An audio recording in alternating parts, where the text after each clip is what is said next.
DK Shiv Kumar की। कर्नाटक की राजनीति में आज एक बड़ा अध्याय खत्म हुआ और एक नई सत्ता की कहानी की शुरुआत हो गई। 3 साल तक मुख्यमंत्री की कुर्सी संभालने वाले सिद्धरमैया ने आखिरकार अपना इस्तीफा दे दिया और इसके साथ ही कांग्रेस के भीतर लंबे समय से चल रही 2.5 साल वाली सत्ता की चर्चा पर अब मोहर लग गई है।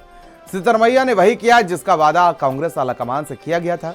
उन्होंने कुर्सी छोड़ी, लेकिन जाते जाते ऐसा भावुक माहौल छोड़ गए जैसे कि जिससे साफ हो गया कि कर्नाटक की राजनीति सिर्फ सत्ता का खेल नहीं बल्कि अहंकार, महत्वाकांक्षा, समझौते और रिश्तों की भी बड़ा मैदान तैयार कर चुकी है। जब सिद्धरमैया राज्यपाल को इस्तीफा सौंपने के लिए पहुंचे तो उसके पीछे सिर्फ एक औपचारिक प्रक्रिया नहीं थी बल्कि कांग्रेस के अंदर महीनों से चल रहा संतुलन भी था। क्योंकि 2023 में कांग्रेस की बड़ी जीत के बाद सबसे बड़ा सवाल यही था कि मुख्यमंत्री कौन बनेगा। एक तरफ सिद्धरमैया थे जिन्हें जनाधार वाला कहा जाता था, बड़े नेता माना जाता था, तो वहीं दूसरी तरफ डीके शिव कुमार जिन्होंने संगठन को खड़ा करने के लेकर सत्ता तक पहुंचाने में बड़ी भूमिका निभाई थी। तब कांग्रेस आलाकमान ने बीच का रास्ता निकाला।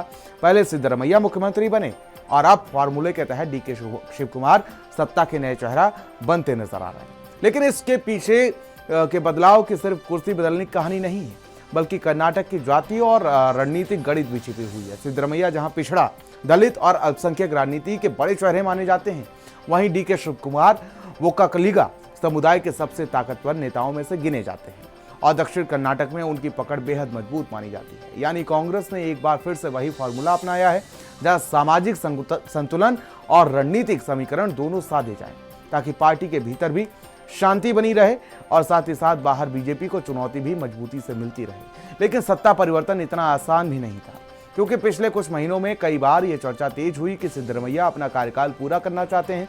वहीं डीके शिव कुमार के समर्थक लगातार नेतृत्व परिवर्तन की मांग कर रहे थे। दिल्ली में बैठकों का दौर चला, आलाकमान ने नेताओं से अलग अलग बातचीत की और आखिरकार वही हुआ जो पार्टी हाईकमान चाहता था।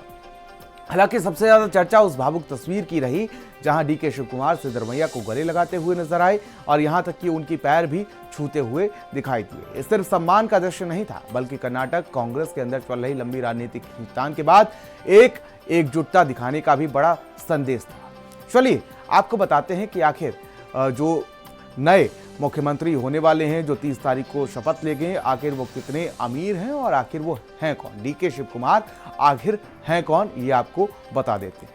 डीके शिव कुमार की अगर बात की जाए तो 15 मई 1962 को कनपुरा में जन्म हुआ था। तो वहीं आपको बता दें कि वोक्कालिगा समुदाय से आते हैं। छात्र राजनीति से उन्होंने अपना सियासी करियर शुरू किया। एनएसयूआई से जुड़कर कांग्रेस राजनीति में एंट्री की। कर्नाटक कांग्रेस के सबसे ताकतवर नेताओं में अब वो शामिल हैं और अब होने वाले मुख्यमंत्री 30 तारीख को शपथ लेंगे। चलिए आपको बताते हैं कि डीके शिव कुमार जो हैं वो आखिर कितने अमीर हैं, ये भी आपको बता देते हैं। 2023 विधानसभा चुनाव के हलफनामे के अनुसार अगर बात की जाए तो डीके शिव कुमार कर्नाटक के सबसे अमीर नेताओं में गिने जाते हैं। चुनावी हलफनामे के मुताबिक 244 करोड़ की चल संपत्ति है। परिवार समेत कुल चल संपत्ति की बात की जाए तो 273 करोड़ रुपए है। बैंक खातों में 16 करोड़ रुपए से ज्यादा जमा है। ये 2023 के जो हलफनामा उन्होंने विधानसभा चुनाव के दौरान दिया था उस हिसाब से आपको हम जानकारी दे रहे हैं। अकेले डीके के नाम 970 करोड़ की अचल संपत्ति है। परिवार समेत कुल प्रॉपर्टी 1140 करोड़ की है। यहाँ पर डीके और उनकी पत्नी के नाम 30 करोड़ से ज़्यादा के खेत हैं। दिल्ली और बेंगलुरु में कई आलीशान घरों की कुल कीमत अगर बात की जाए तो 84 करोड़ रुपए है। कई कमर्शियल प्रॉपर्टीज और दुकानें भी मौजूद हैं। 900 करोड़ रुपए के ग्लोबल मॉल के मालिक हैं। शेयर मार्केट में करोड़ों का निवेश है। 9 करोड़ रुपए की एफडी है। परिवार के पास 3 करोड़ 20 लाख से ज्यादा की ज्वेलरी है।